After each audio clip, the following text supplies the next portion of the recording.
Budu to stejně přebrušovat ještě tohleto všechno.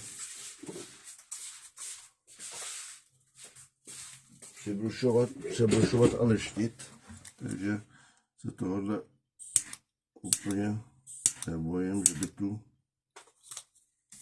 tadyhle je smítka, nebo co to je.